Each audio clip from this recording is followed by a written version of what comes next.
अटपटा चीज़ पहले नज़र में आ जाएगा। स्ट्रेंजर थिंग्स पे एक शॉट था मेरा, 30 वर्जन बनाए थे मैंने, वो टीज़र के लिए गया था और उस टीज़र को रिलीज़ होने के बाद मैंने 60 वर्जन और बनाया था, तो टोटल 90 वर्जन बनाया था। क्रोमा है और क्रोमा का शूट फुटेज है कैप्टन अमेरिका है। अब जब उस पर जो पीछे के डिस्ट्रक्शन सीन है उसे हम लोग उस पर ऐड किए और उसके बाद कैप्टन अमेरिका को उस पर सीमलेसली इंटीग्रेट किया सीजी के साथ और दोनों को एक लेवल पर लाए। वीएफएक्स एक इंटीग्रेटेड पार्ट है मूवी मेकिंग का, लेकिन वो मूवी मेकिंग नहीं है। हेलो, नमस्ते, मेरा नाम है Prasannajit. Welcome to my channel guys. आज का पॉडकास्ट थोड़ा स्पेशल होने वाला है क्योंकि आज हमारे साथ जो गेस्ट है वो ना सिर्फ बॉलीवुड बल्कि हॉलीवुड के भी मेजर मूवीज़ में काम कर चुके हैं और वो एक वीएफएक्स कंपोजिटर है। क्या होता है कंपोजिटर, कैसे करते हैं वीएफएक्स, जानेंगे सब हमारे बिल्कुल ही नए show let's talk with Prasu में।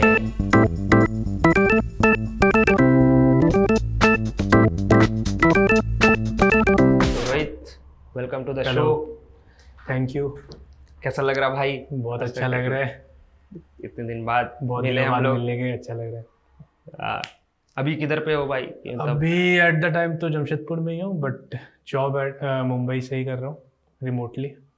सही है भाई। अभी मुंबई में जॉब कर रहे हैं, बहुत बड़ी कंपनी में। ज़्यादातर ये हॉलीवुड प्रोजेक्ट ही करते हैं जिनके कुछ नाम आप सुने होंगे, जैसे कि एंड गेम, वंडर वुमन और stranger things, matrix 4, venom 2, venom 1। तो इसी तरह के कुछ काम किए हैं, उन सब के बारे में बात करेंगे। तो भाई ये वीएफएक्स इंडस्ट्री, इससे पहले हमारे शो में हेमंत आए थे जो एक 3D आर्टिस्ट थे। उन्होंने बताया कि वीएफएक्स और 3D साथ में काम करते हैं। तो वीएफएक्स और 3D ये दोनों में कैसे साथ में दोनों काम करते हैं, दोनों क्या है, अगर एक छोटा सा एक्सप्लेनेशन बता पाओ। इन द सेंस वीएफएक्स हमारी मूवीज जो अपने लाइव शूट होती है उस पे जो भी अपना पोस्ट प्रोडक्शन पे जो भी वर्क करते हैं वो विजुअल इफेक्ट्स का पार्ट, उसको वीएफएक्स हम लोग इन जनरल बोलते हैं, जनरल लैंग्वेज में बोलते हैं। उसका शॉर्ट फुल फॉर्म है विजुअल इफेक्ट्स और शॉर्ट फॉर्म में वीएफएक्स हम लोग बोलते हैं कि हम लोग वीएफएक्स में काम करते हैं। बट जब हम लोग को जो भी कुछ भी पार्ट चाहिए होता है जो हम लोग शूट के टाइम पे उसको वहाँ पर एट द टाइम यूज़ नहीं कर सकते, जैसे कोई बहुत बड़े हेवी मूवीज़ में आपने देखा होगा, जैसे कोई क्रिएचर हो गया जो कि हम लोग लाइव ला नहीं सकते, या फिर उसको लाइव बनाने के लिए एनिमेट्रॉनिक्स में बहुत ही ज़्यादा बजट लगेगा, तो वहाँ पर उस बजट को बचाने के लिए हम लोग पोस्ट में करते हैं। तो उस पार्ट के लिए हमें 3D मॉडलिंग्स का ज़रूरत पड़ता है, 3D मॉडलिंग एंड एनिमेशन का ज़रूरत पड़ता है। तो उस पार्ट पे 3D part VFX live action के लिए यूज़ होता है। मतलब ये विजुअल इफेक्ट्स जो है, मतलब क्या ये बोल सकते हैं जो हम लोग विजुअली जो बना नहीं सकते, मतलब ऑन सेट, जैसे कि स्ट्रेंजर थिंग का बात किए थे तो वो जो उसका जो अपसाइड डाउन जो प्लेस था, वो सब कुछ रोटेट है और पूरा एकदम बादल वादल जमीन वमीन फट गया, तो उसको बोल सकते हैं वीएफएक्स लाइक विजुअली अपने ऑडियंस के लिए, मतलब इजी वे में अगर बताया जाए वो विजुअल इफेक्ट्स का पार्ट है। इन द सेंस वहाँ पे लाइव एट द शूट के टाइम पे एक अच्छा सेट बना हुआ था ताकि वो जब हमने पोस्ट पे जब उसको काम करेंगे तो उसको एक अच्छा रेफरेंस मिल जाएगा और प्रॉपर हम लोग उससे मैच कर सकेंगे ताकि वो सीमलेस दिखे, कि वो लगे नहीं कि दोनों अलग ही पार्ट हो। लगे ऐसा नहीं लगना चाहिए कि जो भी अपना वीएफएक्स का पार्ट है, जो भी हम लोग ने शूट किया और जो भी अपना कंप्यूटर जनरेटेड सीजीआई है उसको जब हम लोग ऐड करें तो वो बिल्कुल ही सिंक में ना आए, ऐसा नहीं होना चाहिए। इसलिए शूट पे हम लोग कुछ पार्ट बनाते हैं, मतलब कुछ पार्ट सेट पे क्रिएट करते हैं ताकि जब हम लोग उसे मैच करें तो वो सीमलेसली मैच हो जाए। ओके, मतलब कुछ पार्ट रियल होता है, कुछ पार्ट हम लोग विजुअली क्रिएट करते हैं एक रेफरेंस के लिए। बाद में हो सके उसको चेंज भी करते हैं, बाद में उसे चेंज करते हैं। बहुत जगह होता है कि हम लोग शूट कर लिए बट उसको हम लोग यूज नहीं किए मूवीज में, क्योंकि फिर वो मैच होने में या फिर थोड़ा अपने को डिफरेंसेस आ रहे थे या फिर उसको प्रॉपरली डिफाइन करने में दिक्कत आई, तो हम लोग उसको फुल सीजी में कर दिए। लेकिन वो एक अच्छा रेफरेंस मिल जाता है एटलीस्ट। और अगर एक अच्छा वीएफएक्स चाहिए हमें, जो कि हमें पता नहीं चले कि कौन सा सीजी है कौन सा रियल है, उसके लिए बहुत इंपॉर्टेंट है कि सेट पे हम लोग क्रिएट करें ऐसा लुक एंड फील, ताकि वो जब भी अपने पास पोस्ट में आए तो इतना डिफिकल्ट नहीं हो उसको सिंक करना। ओके, तो जैसे हेमंत से बात किया था कि वो जैसे 3D में कुछ अलग पाइपलाइन होता है ऐसे करके कि इसके बाद ये होता है, ऐसा कुछ 3D में है? अगर है तो वो क्या है, और एज एन वीएफएक्स आर्टिस्ट कहाँ पे स्टैंड करते हो आप? देखिए 3D एंड VFX दोनों एक साथ भी चलते हैं, दोनों अलग भी चलते हैं। Okay. 3D in the sense आप बोल रहे हो 3D एनिमेशन मूवीज जो पिक्सार और डिज्नी बनाते हैं, हम्म। वो, और एक VFX में आया जिसमें डिज्नी का VFX डिवीजन भी है जो डिज्नी मूवी लाइव एक्शन बनाती है और वो भी बनाती है। तो दोनों में वैसे एक एग्जांपल दिया डिज्नी का, तो वैसे दोनों का है। तो जब 3D में होता है तो वो उसके लिए स्टोरी लिखी जाती है, पोस्ट प्रोडक्शन के लिए अपना जब काम स्टार्ट होता है तो मॉडलिंग होता है, एक पोस्ट प्री प्रोडक्शन भी स्टार्ट होता है, मॉडलिंग स्टार्ट के साथ कॉन्सेप्चुअल आर्ट, कॉन्सेप्ट बनाते हैं हम लोग, वहाँ पर स्टार्ट होता है, फिर मॉडलिंग स्टार्ट होता है, फिर डायरेक्टर के साथ जब स्टोरी लिखी जाती है तो कैसे होना चाहिए, एनिमेटर और एनिमेशन डायरेक्टर के साथ मिलके हम लोग एक प्रीव्यूज जनरेट करते हैं ताकि वैसा सा होगा। फिर जब लास्ट में जब स्टूडियो पे आता है फ्लोर पे, तब वो 3D में स्टार्ट होता है एनिमेटर के हाथ में, मॉडलिंग होने के बाद, और कैमरा सब कुछ लेआउट सब कुछ सेटअप हो जाता है कि यहाँ पर ये ऐसा दिखे, कैमरा ऐसा दिखे, सब कुछ होने के बाद एनिमेटर के पास जाता है, वो ब्लॉकिंग करके देते हैं ताकि वो नेक्स्ट फेज में जाए डायरेक्टर के पास, ये कि ये ऐसा ऐसा ठीक है। उसके बाद उसको फाइनलाइज करना स्टार्ट करते हैं एनिमेटर। जब एनिमेटर फाइनलाइज करते हैं उसके बाद वो लाइटिंग के पास जाता है, जब लाइटिंग हो जाता है तो फिर वो रेंडर होके कॉम्पोजिटर के पास जाता है ताकि उसको वो फाइनल बिल्कुल फाइनल कर सके, डिफोकस, ब्लैक्स सब कुछ मैच कर सके, एक लुक एंड फील मैच करे ताकि वो फिर रिलीज होने के लिए रेडी हो जाए। ओके। तो ये 3D का पार्ट हो गया। अब जब VFX में होता है, VFX में सब कुछ होता है, बस उसके बीच में एक लाइव एक्शन शूट होता है, और उसके बाद फिर वो सेपरेट होता है कि वो कौन सी चीज सिर्फ 2D में हो जाएगा, सिर्फ कंपोजिटर के पास जाने से हो जाएगा, कि कौन से पार्ट पे अपने को computer generated graphics 3D department से चाहिए होगा, तो वो स्प्लिट होगा। और फिर सेम जो अपना 3D के पार्ट में होता है वही चीज होगा, और 2D के साथ भी साथ चलते रहेगा, फिर कॉम्पार्ट के पास जाएगा, और फिर उसको वो फाइनलाइज करके आगे दिखाएगा डायरेक्टर को। जब वो फाइनलाइज करेगा तो एज अ रिलीज के लिए भेज देगा। अब ये आपके जो बात है इसमें से दो बातें मुझे समझ में आई, लाइक उसके बारे में बात करेंगे। एक आपने बोला 3D पिक्सार मूवी और एक लाइव एक्शन, तो ये दोनों क्या होता है, एक बार कुछ जैसे आप कार्टून देखते हैं कार्टून नेटवर्क पे, कुछ 2D कार्टून होते हैं जो हैंड ड्रॉन होते हैं, कुछ होते हैं जो 3D कार्टून होते हैं। जैसे आप कुंग फू पांडा हो गया, बहुत अच्छा एग्जांपल है कुंग फू पांडा, क्योंकि वो बहुत फेमस हुआ, बहुत लोग पसंद करते हैं उसे। कुंग फू पांडा हो गया एक 3D का मूवी, वो ऐसा एक एग्जांपल हो गया। और जो लाइव एक्शन मूवीज हो गए, जैसे MCUs के मूवीज देखते हैं, एवेंजर एंड गेम हो गया, सोनी के मूवीज हो गए, जैसे स्पाइडरमैन आ गया, उसके बाद नेटफ्लिक्स के सारे मूवीज वो लाइव एक्शन के पार्ट आते हैं, स्कॉर्सेज़ी के मूवीज हो गए, सब कुछ वो हो गया, वो लाइव एक्शन में आया। अच्छा, तो इसी में मोट और रियल दो मूवी जैसे देखा, एक अलीटा बैटल और एक टिंटिन जो था, तो ये तो मोर तो मतलब रियल पे था स्टोरी। तो ये क्या 3D है, VFX है, लाइव एक्शन है? टिंटिन जो मूवी थी वो लाइव एक्शन नहीं थी, वो 3D मूवी थी, जितना मुझे पता है, जितना मैंने देखा है। इन डेप्थ मुझे मूवीज के बारे में इतना नहीं पता। एलिटा बैटल एंजल के बारे में मुझे पता है, वो मूवी 3D में शूट हुई थी, 2D में शूट हुई थी पूरी, बट उसके लिए मोकैप यूज किया गया था एलिटा का जो मेन कैरेक्टर थे उसके लिए, और कुछ जो कैरेक्टर थे जो वो रियलिस्टिक नहीं हो सकते थे, जैसे जिसके मैकेनिक आर्म्स थे, बॉडी थी, उसके लिए उसका मोकैप पे शूट किया गया था, और दोनों को फिर इंटीग्रेट किया गया था। जिस स्टूडियो में मैं था अभी रिसेंटली, उस स्टूडियो में भी इसका काम आया था एलिटा बैटल एंजल का, तब मैंने उसे देखा था कि क्या क्या काम हुआ था। ओके, तो इन सब के पीछे हम आगे बात करेंगे। सेकंड मेरा जो वर्ड था, लाइक आप 2-3 बात बोले, एक कंपोजर या कंपोजिटर, तो ये क्या होता है? क्या आप भी कंपोजिटिंग करते हो? हाँ, कुछ तो मैं एक सीनियर VFX कंपोजिटर हूँ।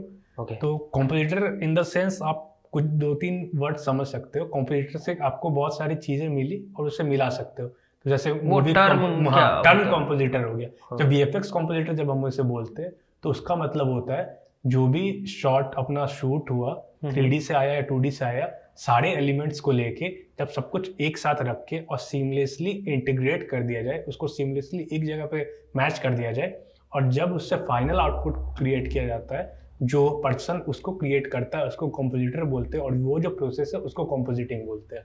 तो कोई एग्जांपल से आप अगर समझा पाए, मतलब जैसे कोई एक मूवी शूट हुई, जैसे एंड गेम का फाइनल सीन ले रहे, मतलब जो बैटल वाली सीन जो है, एंड गेम का फाइनल सीन ले सकते हैं। तो उसमें कैप्टन अमेरिका जो थे वो वॉक कर रहे थे, वो अपना क्रोमा shoot- में पूरा ग्रीन क्रोमा में वो हाँ, क्रोमा पे शूट हुआ, हाँ, वो सब कुछ शूट हुआ। उसके बाद वो अपने पाइपलाइन पे गया, उसमें कुछ रोटो में कटा, कुछ कैमरा ट्रैकिंग हुआ, कुछ सीजी जनरेट हुआ।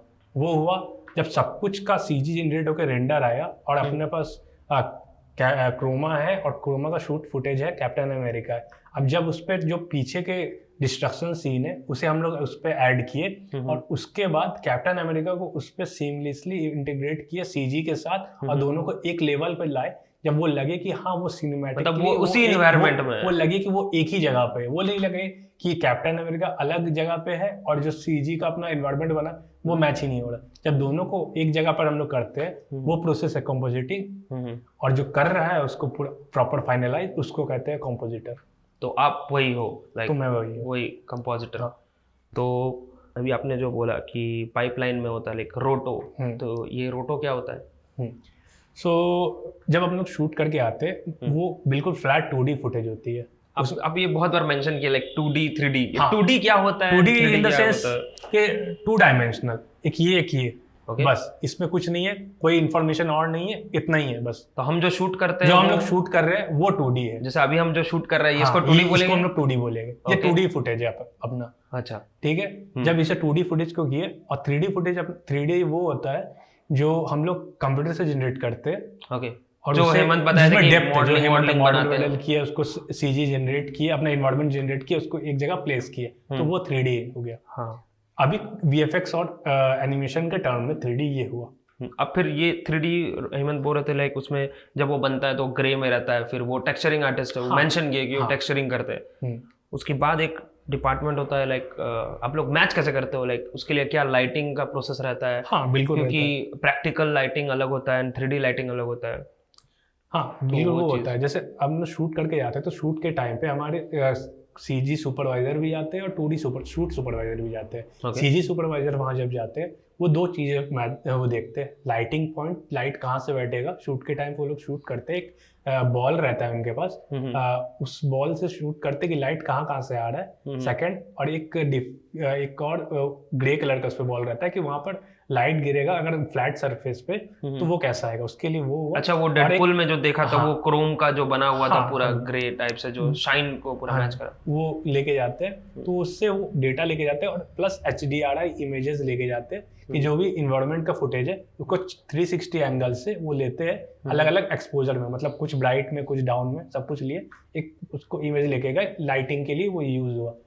जब वो उसको CG में लेके जाते शूट होके, तो फिर कैमरा जो एक 3D में कैमरा ट्रैकिंग प्रोसेस होता है जिससे कैमरा CG इन्वायरमेंट का पोजीशन लिया जाता है प्रॉपर कि वहाँ पर सब कुछ मैच हो।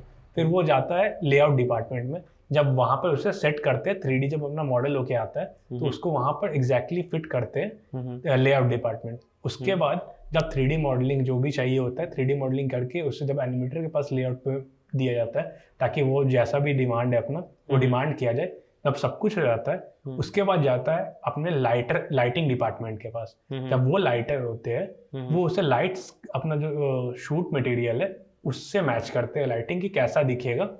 उसके बाद वो सुपरवाइजर के पास जाता है उनके, जब वहां से अप्रूव होता है तब फिर वो रेंडर होता है और फिर रेंडर होने के बाद वो अपने पास कॉम्पिंग डिपार्टमेंट में आता है। ओके, तो मतलब ये तो बहुत ही मतलब कॉम्प्लिकेटेड प्रोसेस हो गया, कॉम्प्लिकेटेड है, पहली बार सुन रहे इसीलिए कॉम्प्लिकेटेड लग रहा है, पर जब इन जनरल आएंगे तो वो सारे डिपार्टमेंट अलग अलग है। जैसे शूट सुपरवाइजर अपना अलग है, वो शूट करके लेके आया, उसके साथ CG सुपरवाइजर रहते हैं जो पर्टिकुलर मूवीज के रहते हैं कि एक मूवी बन रहा है उस मूवी के लिए वो सब कुछ शूट करा रहे, शूट भी और CG के लिए भी जो कंप्यूटर जनरेटेड होगा जो भी, उसके लिए भी सुपरवाइजर, 2 सुपरवाइजर हॉलीवुड मूवीज में जाते हैं, बॉलीवुड मूवीज में 2 भी जाते हैं, 1 भी जाते हैं।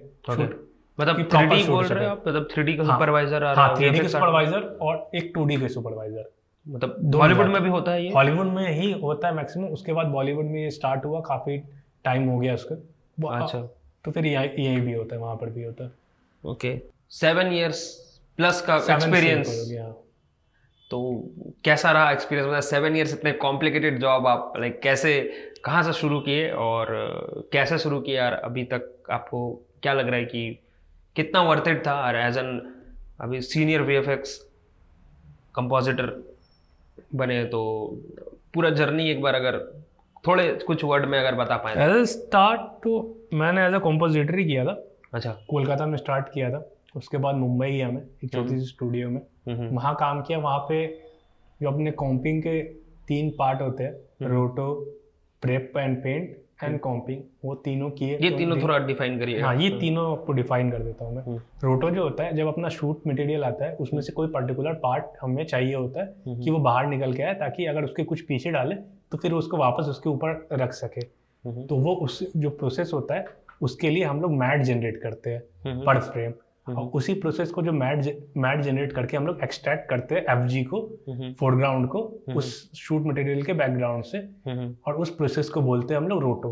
मतलब जैसे मेरे पीछे अगर ऐसे अभी कुछ तो एनवायरनमेंट क्रिएट करना है तो मुझे कटिंग उसके पीछे, आपके पीछे कुछ हमें एडिशनल फुटेज डालना है, कुछ भी डालना है तो, लेकिन वो आपके ऊपर आ जाएगा, तो उसके लिए हमें आपका मैट चाहिए होगा। तो फिर उस मैट को निकालने के लिए हम लोग रोटो करेंगे, मतलब कट करोगे आप मेरे को फ्रेम बाय फ्रेम हम लोग कट करेंगे, तो वो अपना रोटो हो गया। अब हमें कुछ चाहिए, जैसे आप यहाँ पर सब कुछ किए हुए और आपके पीछे पेड़ है, ये छोटा सा ट्री अपना प्लांट है, अब वो प्लांट हमें चाहिए नहीं, तो उसको अगर हम प्लांट को वहां इस फुटेज में से रिमूव कर देंगे तो वो हो गया प्रेप या पेंट, दोनों वर्ड यूज करते हैं हम लोग। तो वो हो गया, और सब कुछ जब हो जाए तो उसके बाद उस प्लांट को हटा के हम वहां पर कुछ पीछे लगाते हैं, और फिर वो मैट लेके आपको फिर वापस ऊपर रख देते हैं। ये सारे प्रोसेस को सब कुछ एक साथ जब करते हैं, जब प्रेप का अपना आउटपुट लिया, रोटो का आउटपुट लिया और सब कुछ जब मिलाया, तो उस प्रोसेस को हम लोग बोलते हैं कॉम्पोजिटिंग। अच्छा, तो वो ही आप 7 ईयर से कर रहे हो, तो कैसा रहा, मतलब सारा अच्छा था सब? अभी भी करंटली आप मुंबई में हो या करंटली जमशेदपुर से रिमोटली काम कर रहा हूँ, मुंबई में ही हूँ। क्या चैलेंजेस रही लाइक 7 ईयर्स का में? आपको क्या लगता है कि मतलब कैसे चैलेंजेस रही कि स्टेप बाय स्टेप कंपोजिटिंग से आप और भी डिपार्टमेंट्स होते हैं, आप वहाँ पे स्विच नहीं किए एंड आप सीख ही रहे हो, मतलब उसमें क्या डिपार्टमेंट रहता है? जूनियर सीनियर ऐसा कुछ रहता है, और कितने एक्सपीरियंस रहते हैं वो सब के? जूनियर स्टार्ट करते हैं कुछ लोग 0 to 2 ईयर तक जो कंपोजिटिंग करते हैं उसको जूनियर में बोलते हैं। तो जूनियर कंपोजिटर भी होते हैं क्या? जूनियर होते हैं, मिड होते हैं, सीनियर होते हैं, लीड कंपोजिटर होते हैं, सुपरवाइजर होते हैं। हाँ, ये होते हैं 5 पोस्ट होते हैं अपने कॉम्पिंग में। तो जूनियर 2 साल तक, 2 से 4 साल मिड, उसके ऊपर 4 से 6 से ऊपर 10 तक सीनियर होते हैं, और उसी में 10 से पहले तक में लोग लीड बन जाते हैं। 7 से 10 तक के बीच में लोग लीड बनते हैं। फिर उसके ऊपर भी कुछ टाइम तक 12-13 साल तक जो बड़े लोग हो गया यूज एज ए लीड काम करते हैं लोग। अगर बहुत टैलेंटेड हुए लोग पहले ही कंपोजिटिंग लीड बन जाते हैं, या फिर उसके ऊपर सुपरवाइजर बन जाते हैं as a talent, depend upon talent कि वो कितने लोग टैलेंटेड है, उनके आई कितनी कैचिंग है, कि वो प्रॉब्लम सॉल्विंग में कितने बेटर है, तो उसके बाद वो सुपरवाइजर बनते हैं। तो अपने मतलब इतने सारे हॉलीवुड प्रोजेक्ट्स किए हैं, एक स्ट्रेंजर थिंग्स हो गया, black Adam recently black Adam, तो वही बोल रहा था इन सारे मतलब हॉलीवुड मूवीज के, तो आपको सबसे ज्यादा चैलेंजिंग कौन सा लगा? कि मतलब इतने सारे मूवी, कोई ऊपर आप बता सकते हैं? वैसे चैलेंजिंग तो सारी मूवीज ही अपने सेंस में, क्योंकि एज अ टाइम हम एक प्रोजेक्ट पर काम करते हैं, उसके चैलेंज एट द टाइम वो वही प्रोजेक्ट चलता है, उसका वही चैलेंज है, उसको अप्रूवल कराना डायरेक्टर से, डायरेक्टर को हैप्पी करना कि हाँ वो डायरेक्टर वो फील कर रहा है कि वो भी जो आउटपुट मिला है वो उससे हैप्पी है, सेटिस्फाइड है, उसको सेटिस्फैक्शन चाहिए होता है उस प्रोजेक्ट से, क्योंकि वो काम करा रहा है, वो हमसे बड़े स्केल पे काम कर रहे हैं डायरेक्टर, उनके ऊपर बहुत बर्डन है पूरे मूवीज का, तो वो उनको उस सेटिस्फैक्शन चाहिए 3D से, अपने VFX से, कि वो सब कुछ हो गया, अब वो अटपटा नहीं लग रहे। जैसे बहुत सारे मूवीज आ जाते हैं उसके बाद वो बाद में ट्रोल होते हैं यूट्यूब पे या कहीं भी इंटरनेट पे, उस पे भी आएंगे हम लोग। हाँ, तो वो उस पार्ट पे वैसा नहीं है, तो वो डायरेक्टर का सबसे पहले चैलेंज है कि वो उसको क्रिएटिवली अप्रूव कराना डायरेक्टर से। तो मतलब ऐसा कोई एग्जांपल किसी मूवीज में, जैसे रिसेंट एग्जांपल आपको मैं दे सकता हूँ, आपने स्ट्रेंजर थिंग्स का सीजन 4 देखा होगा, उसमें एक अपसाइड डाउन वर्ल्ड है, देखा होगा उस पे, तो उसमें बैकग्राउंड में उसका मेन फोकस नहीं है, और बैकग्राउंड में स्काई में लाइटनिंग होते रहता है, लाइटिंग होता है, रेड है पूरा, ऑब्जेक्ट्स उड़ते रहता है, ब्लिंक हो रहा है, ऑब्जेक्ट्स उड़ते रहता है, होता है, ऑब्जेक्ट उड़ रहा है, वो मेन फोकस नहीं है, बट उसको अप्रूवल कराना कि वो अटपटा भी नहीं लगे, और मेन कैरेक्टर जो अपना FG पे जो कैरेक्टर कर रहा है उसके ऊपर से ध्यान भी नहीं ले, तो उस लेवल पे मैच कराने में हम लोग को लगभग 2 महीने लग गए थे अप्रूवल लेने में। क्यों? वो ब्लर वाली पार्ट को मतलब वो इतना वो फोकस ब्लर में भी पार्ट नहीं है नहीं फिर था, भी। लेकिन अटपटा चीज पहले नजर में आ जाएगा कि वो कुछ अटपटा लग रहा है, क्योंकि अपना जो ब्रेन है वो उस तरीके से इवॉल्व है कि आपको कुछ अलग लगेगा, कुछ वियर्ड लगेगा ना, वो पहले कैच कर लोगे, चाहे वो ब्लर में भी हो। ब्लर में भी हो, कैसे भी हो, वो अगर कुछ वियर्ड होगा ना वो आप पहले कैच कर लोगे। आप हमारा ब्रेन उस तरीके से इवॉल्व है।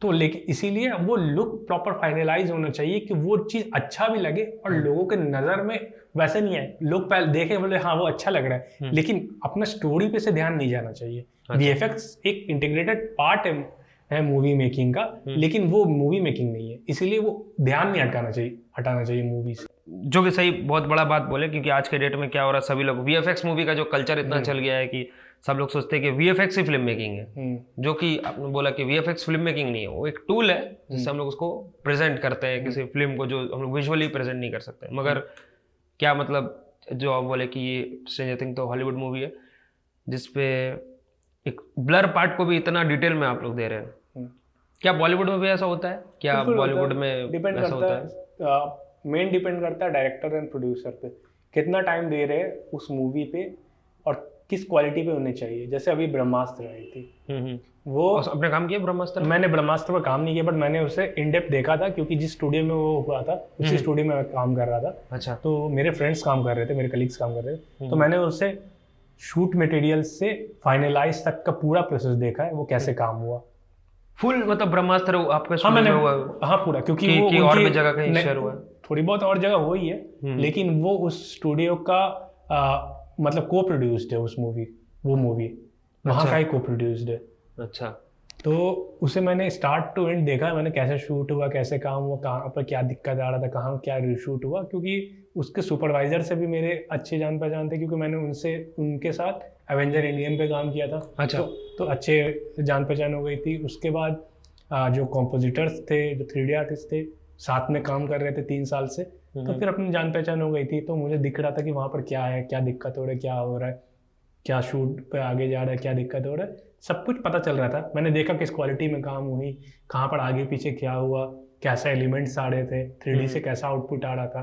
तो इन ऑल द सेंस काफ़ी हाई बजट में मूवीज काम हुई थी और हाई क्वालिटी में मूवी काम हुई थी वो। तो मतलब आप लोग करते हो क्या ऐसे, कोई एज एन वीएफएक्स आर्टिस्ट आप लोग ऐसे करते हो कि मतलब ये रीशूट करना है? नहीं, ये नहीं इन हो द रहा है। सेंस वो हमारे हाथों में नहीं रहता, वो डायरेक्टर के ऊपर है कि डायरेक्टर को क्या स्टोरी वाइज चाहिए। हाँ, हमारे पे ऐसा होता है कि जैसे वो शूट कुछ पर्टिकुलर पार्ट अपना शूट हुआ है और 3D में हमने ऐड किया, वो मैच नहीं हो रहा, मतलब वो प्रॉपर जा नहीं रहा, डायरेक्टर को पसंद नहीं आ रहा, तो हो सकता है या तो वो पार्ट को हम लोग डायरेक्टर स्क्रैप कर दे एडिट से, या तो उसे फुल सीजी में डाले, या फिर उसका जो वीएफएक्स पार्ट है उसको वापस स्क्रैच से हम लोग काम करें। तो ये 3 चीज में होता है। रीशूट हमारे हाथ में नहीं है, क्योंकि रीशूट सिर्फ डायरेक्टर को स्टोरी के लिए वो लोग यूज करते हैं, वीएफएक्स के लिए चेंज रीशूट नहीं होता। तो आप लोग को मतलब आप जैसे बोल रहे हैं आप लोग को ट्रैकिंग करना हुआ, रोटो करना हुआ, वो सही से नहीं बैठ रहा है? नहीं, वो नहीं। जैसे फाइनल आउटपुट जो आया वो डायरेक्टर को उस लेवल को तक सेटिस्फाई नहीं कर सका कि डायरेक्टर को लगे हाँ ये अपना 70 mm पे रिलीज होने के लायक है। अच्छा।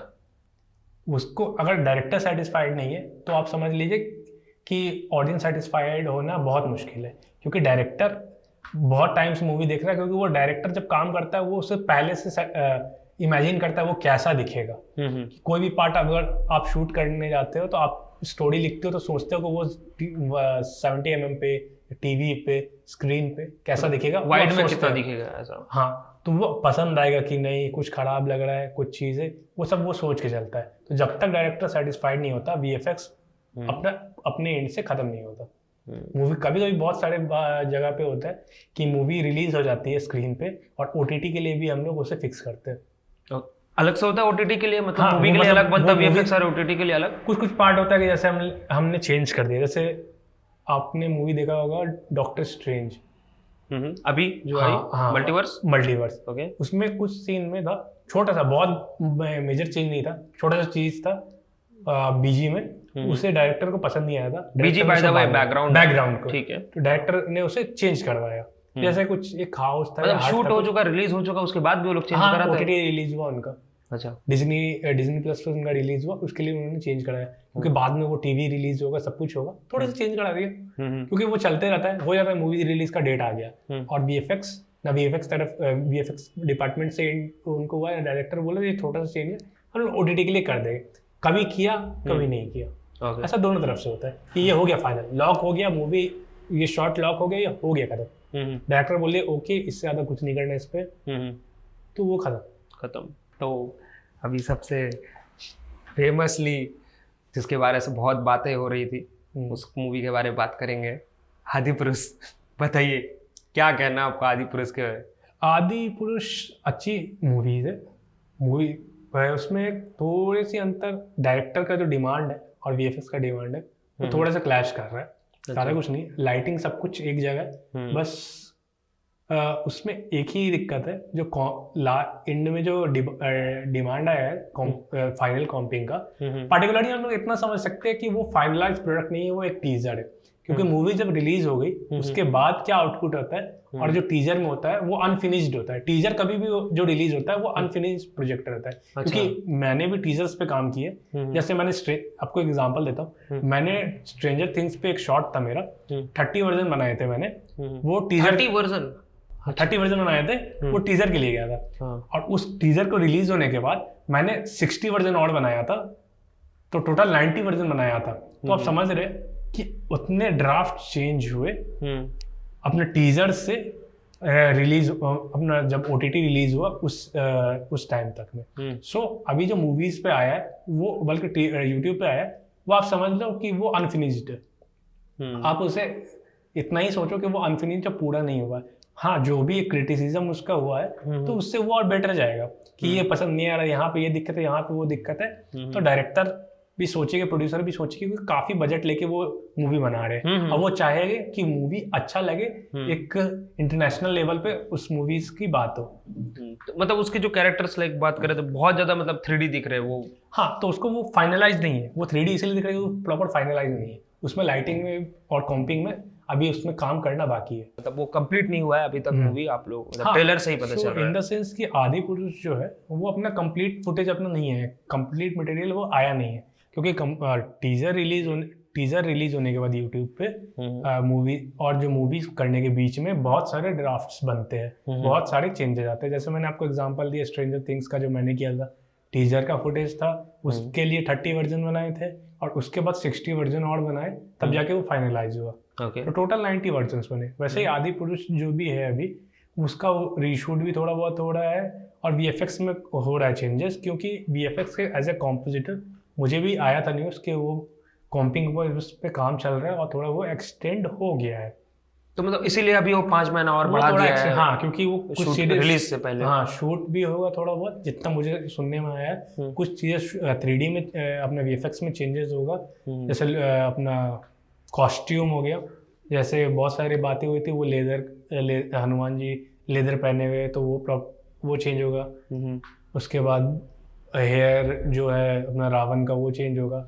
अब उसके बाद अपना जो सीजी कैरेक्टर्स है वो सिंक नहीं हो रहे, वो उनको फील हो रहा है कि वो बहुत कार्टूनिश फील हो रहे हैं। उसका रीजन है कि वो थोड़ा उसका जो लाइटिंग है, स्काई का जो लाइट है वो अपना इस तरफ है और फिर भी पूरा चेहरा उनका कैरेक्टर प्रॉपर लिट है, इसके कारण वो मैच नहीं हो रहा है। जब अगर लाइट की तरफ इधर है तो ये पार्ट लिट होगा, ये डार्क में जाएगा। हेयर है यहाँ पर, जो हेयर है उसका हेयर का जो स्ट्रैंड्स है वहां पे एक रिम बनेगा लाइट, जो लाइट यहाँ पर थोड़ा दिखेगा वो ब्राइट होगा। यहाँ पर चेहरे पे एक लाइट गिरेगा, जैसे मेरे यहाँ पे चेहरे पे लाइट अभी गिर रहा है, यहाँ पे अगर लाइट बंद कर देंगे तो यहाँ जो डार्कनेस होएगा वो डार्क दिखेगा, वो डेटा बैठेगा, यहाँ पे थोड़ा कम बैठेगा, तब वो प्रॉपर। अभी जैसे आपके बाल पे ऐसे शाइन हो रहा है, तब वो सब चीजें, क्योंकि बैकग्राउंड लाइट है इसकी वजह से। तो इधर से आएगा तो इधर होगा, ये डार्क हो जाएगा, इधर का लाइट कट हो जाएगा, यहाँ से मैच होगा। उसके बाद यहाँ पर कम होगा, फेस पे रहेगा, फेस प्रोफाइल पे थोड़ा रहेगा, चीजें पे कम होगी। जब अपना सीजी पे चीजें करवा के जब अपने कॉम्पिंग करते हैं वीएफएक्स में, तो उसको रियलिज्म में कितना ही आना चाहिए उस पे जब मैच कराते हैं तब वो जाता है, तब वो सिंक होता है। लाइटिंग मेनली होता है, लाइट का पोजीशन और कॉम्पिंग का एडिशनल। जब सब कुछ दिखाना चाहेंगे ना हम कि यहाँ पर डेटा है, यहाँ पर भी डेटा है, यहाँ से भी लाइट पड़ रहा है, यहाँ पर दिख रहा है, तो वो सिंक नहीं करेगा, वो अपने आप खुद ही दिखने लगेगा कि वो मैच नहीं हो रहा, फ्लैट वो लगेगा वो पूरा दिन। भद्दा लगने लगेगा। अच्छा, तो सही। इसीलिए उसको अगर मैच करना है तो फिर वो जो अपना जो लाइट है, बैकग्राउंड और फोरग्राउंड दोनों मैच होना चाहिए। मेनली है कि लाइट कहाँ से आ रहा है। अगर मेरा लाइट यहाँ से आ रहा है, सड़क के पास से आ रहा है, तो हमारा तो यहाँ पे लाइट गिरना चाहिए, यहाँ पे कम होगा, इधर पे होगा, यहाँ पर आपको गिरेगा, यहाँ पर आपको शैडो गिरना चाहिए, तब वो मैच होगा। यहाँ गिर रहा है, यहाँ ब्राइट होगा, यहाँ पर थोड़ा फॉलो अप गिरेगा, यहाँ पर धीरे धीरे कम हो जाएगा, और प्लस शैडो उसके हिसाब से करेगा क्योंकि उसके हाथ मुताबिक ब्लॉक ही करेगा shot- तो। हाँ, वो गिरना चाहिए। तो वो जब वो सब मैच होगा तब जाके वो फाइनल में लुक उसका फील होगा कि हाँ ये अब सही दिख रहा है, तब होगा। उसके बाद भी क्रिएटिवली हम लोग उसको चेंज करेगा। वो जो मैंने बोला शैडो और लाइट ये सब गिरने का, वो अपना फंडामेंटल है, वो बेसिक है। उसको मैच करने के बाद फिर हम लोग क्रिएटिवली उसके लुक करेंगे कि वो सिनेमैटिक भी फील होना चाहिए और उसका जो लुक है वो रियल लगे, अपीलिंग भी होना चाहिए, हाँ। रियलिज्म की तरफ भी जाना चाहिए, और सिनेमैटिक तो जरूरी है।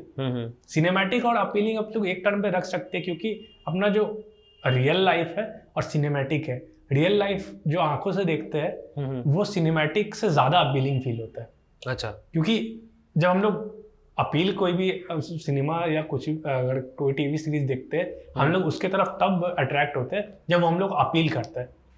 अपील मतलब मोर रियल टू, हाँ, मोर टू रियल दिख रहा है। मोर टू रियल नहीं, वो थोड़ा एक्स्ट्रा हो जाता है। कोई भी फुटेज जो होता है ना, मतलब अच्छा। कोई भी मूवीज या कुछ भी सीरीज होता है, उसका लाइटिंग और उसका लुक ऐसा रखते हैं कि आप सराउंडिंग भूल जाए और उसके तरफ ध्यान जाए, सिर्फ उसको मतलब देखें। इतना रिच रखते हैं हाँ, सब चीज को। उसका लुक रिच होना चाहिए इन द सेंस। मतलब सिनेमैटिक मतलब अब हम लोग हिंदी में बोलते हैं उसको कि वो मजेदार फिल्मी लुक होना चाहिए। अच्छा, वही सिनेमैटिक हो गया। हाँ, हम लोग इंग्लिश में सिनेमैटिक बोलते हैं लैंग्वेज में, और देसी भाषा में हम लोग फिल्मी बोलते हैं इसे, ओके, कि फिल्मी लग रहा है, हाँ। रियल नहीं लग रहा है। जैसे आंखों से देखे वैसा नहीं, हाँ। कैमरा से देखे, वो टीवी पे देखा मूवी जो बना वो लग रहा है फिल्मी। जैसे कि होता है, जैसे फिल्मों में दिखता है, हाँ। कोई हीरो हीरोइन को देख लिया एकदम स्लो मो चल रहा है, जो कि Slow-mo रियल में चल नहीं रहा होता है, है, मगर पत्ते वो हिल रहे हैं, दिखता है। लाइट हल्का हवा चल रहा है, बाल उड़ रहे हैं, हाँ, वो फिल्मी। वो फिल्म रियल लाइफ में वैसा होता नहीं है। अच्छा, धूल चल रहा है, मिट्टी चल रहा है, वैसा नहीं होता है। बात तो सही है। अच्छा, मगर आपको क्यों लगता है कि वो पिक्चर मतलब उन्होंने मतलब ट्रेलर ही रिलीज क्यों किया? जब उनको क्या डायरेक्टर को आइडिया नहीं था, या वो लोग बस प्रेजेंट करना चाहते थे कि कुछ उनके पास प्रोडक्ट है जिनका बहुत हाइप था और अभी दिखाने के लिए एज इन द सेंस हम लोग जब भी मूवी रिलीज करते हैं, मूवी बनाते हैं, तो एज अ टीजर उसको हम लोग पहले दिखाते हैं। टीजर दिखाते हैं, कोई भी प्रोडक्ट होता है उसके बारे में पहले लॉन्च होता है कि ये ऐसा हम लोग पिक्चर बना रहे हैं, ये ऐसा दिखेगा, अपील करेगा ऑडियंस को, तो ऑडियंस उससे अट्रैक्ट होगी, तब वो जाएगी सिनेमा हॉल में उस पिक्चर को देखने के लिए। वो तो ऑलरेडी मतलब बहुत ही, आप देखा ही होगा आपने ट्रेलर, बहुत क्रिटिसिज्म हुआ, इसीलिए ना वो फर्स्ट लुक है। फर्स्ट लुक आप दिखाए, जैसे एक आपने मूवी सुना होगा सोनिक द हेजहॉग। हाँ, तो उसका जब रिलीज ट्रेलर हुआ था, उससे बहुत ट्रोल हुआ था, उससे बहुत क्रिटिसिज्म हुआ था उस मूवी का। पिछले पॉडकास्ट में भी बात किया था कि मतलब बहुत रियल, कुछ ज्यादा ही रियल कर दिए थे, लोगों को पसंद ही नहीं आया। तो उसलिए जब उतना हुआ तो उसका कैरेक्टर डिजाइन स्क्रैच से उन्होंने वापस, जैसे एनिमे में था जो उसका बना हुआ है पहले से, उतने सालों से चल रहा था, उस पर लगाया, उसके अकॉर्डिंग बनाया। वो मूवीज सबको पसंद आया, वो लुक सबको पसंद आया, मूवी हिट हो गया। अगर वो डायरेक्ट उसको मूवी रिलीज करते हॉल में, ट्रेलर नहीं निकालते, तो वो मूवी चलती नहीं, सिर्फ क्रिटिसिज्म होता। ओके, तो इसीलिए हम अपना पहला प्रोडक्ट जब दिखाते, जब लॉन्च करते हैं, ताकि वो दिखा क्या पसंद आया, क्या पसंद नहीं आया, लोगों को पसंद आ रहा है कि नहीं आ रहा है, क्या पसंद नहीं आ रहा है, क्या पसंद नहीं आ रहा है। अगर उसमें हम सुधार सकते हैं तो हम लोग सुधार देते हैं। पीपल्स पावर, अगर हम चाहे तो, क्योंकि उनके पैसे हमें लेने हैं। उन्हें हॉल में लाना है, उनके पैसे लेने हैं। हाँ, तो फिर उनको पसंद आनी चाहिए। तो हम पहले प्रोडक्ट बनाए, या फिर अगर खराब लगे तो हमारे पास ऑप्शन रहता है चेंजेस करने के लिए। हाँ, वो हर चीज में होता है, मूवीज में होता है, बाइक्स कार में होता है, मोबाइल्स में होता है, हर चीज में होता है कि कुछ निकाला, लोगों को पसंद आ रहा है कि नहीं, उसका लॉन्च किया, पसंद आ रहा है कि नहीं, और उसे कुछ चेंजेस कर सकते तो कर दिया। और अभी क्योंकि आदिपुरुष का VFX का पार्ट के बाद से अभी बहुत सारे ऐसे मूवीज के बारे में बात हो रही है जो प्रीवियसली, जैसे रावण के बारे में बात हुआ शाहरुख का, कि उसके VFX बहुत ही इम्प्रेसिव था। ब्रह्मास्त्र जिसमें आपने देखा है, काम नहीं किया मगर आपके स्टूडियो में हुआ तो आपने देखा है उसको, तो अभी एक और मूवी है भेड़िया, तो आपने देखा उसका ट्रेलर? बिल्कुल आपको देखा कैसा लगा? अपीलिंग और कैसा भेड़िया लगा? मुझे काफी अपीलिंग लगा। मुझे भी बहुत अच्छा लगा था। इसमें दो रीजन थे। एक तो उसका जो लुक एंड फील है वो कॉमेडी की तरफ है, हॉरर की तरफ कम है इसीलिए। और जो उसका क्रिएचर है वो उस कंपनी ने किया है जो सालों से ऑस्कर जीत रही है। अच्छा, वो एमपीसी नाम की एक कंपनी है। अच्छा, उन्होंने किया है। तब moving picture company, like full अगर बताओगे उसके बारे में तो। मूविंग पिक्चर कंपनी एमपीसी नाम से बेंगलोर में है इनकी एक ब्रांच। अब्रॉड में 2-3 ब्रांचेस है। ये मेन अब्रॉड की कंपनी है, एमएनसी है, ये एक मल्टीनेशनल कंपनी है ये। उन्होंने काम किया इसके ऊपर इसीलिए। और वो लास्ट लायन किंग के लिए, द लायन किंग के लिए ऑस्कर जीती थी, hair and fur, look, animal, इस सब के लिए। तो इसीलिए उनका वो बहुत अच्छा है, उनका बहुत स्ट्रॉन्ग पॉइंट है। इसीलिए रोहित के एक दोस्त है जो एमपीसी में काम कर रहे हैं, तो उन्हें भी हम कोशिश करेंगे अपने शो में लाने का। उन्होंने शायद लायन किंग में काम किया था। उन्होंने लायन किंग में काम किया। भेड़िया में काम किया है, कुछ आइडिया आपको? नहीं, उन्होंने हाउस ऑफ ड्रैगन पे काम किया। हाउस ऑफ ड्रैगन जो रिलीज जो हुआ गेम्स ऑफ थ्रोन्स का। हाँ, ओके। तो भेड़िया का बता रहे थे हम कि मतलब भेड़िया का ऑब्वियसली उसका जो ट्रांसफॉर्मेशन, हर चीज उसके बोन से क्रैक हो रहे हैं, ये सब सारी चीजें, उसके बारे में कुछ बताइए, कैसे किए वो लोग, ये आपको कुछ आइडिया होगा उसके बारे में, मतलब कैसे करते हैं? एग्जैक्टली तो मैंने देखा नहीं है, बट जो मुझे आइडिया है उसके लिए उन्होंने 2D अपना शूट हुआ, उसको लिया रेफरेंस, और वहां पे जो मुझे लग रहा है, क्योंकि अभी तक उसका after before release break down, as an VFX artist आपका पॉइंट ऑफ व्यू, जो अगर आपको मिला होता ये चीज करना, तो आप कैसे अगर बोन ब्रेक हो रहा है तो डिपेंड करता है, हम 2 तरीके से कर सकते हैं। या तो 2D में जो हम लोग बिना 3D के मदद के करेंगे तो हो सकता है वो इतना अपीलिंग नहीं लगे, बट जितना मुझे आइडिया है उस मूवीज के लिए वो फुल 3D में हुआ है। जहाँ बोन ब्रेक हो रहा है 3D से आया है, उसको उस पर वरुण धवन का चेहरा लगा है। मतलब एंड गेम में जैसे जैसे थैनोस के लिए उन्होंने पूरा स्कैनिंग किया था फेस का, एंड फिर वैसे करके उस लेवल, मतलब उस हाई डिटेल पे नहीं गए हुए। फुल बॉडी का लिए तो फुल स्कैनिंग हुआ होगा, बॉडी सब कुछ किया होगा, मैच किया होगा, बोन रिगिंग सब कुछ हुआ होगा, सब कुछ करके उसके बाद जो एफेक्ट से ब्रेक हो रहा होगा, लाइटिंग वैसे मैच करके वो किया है।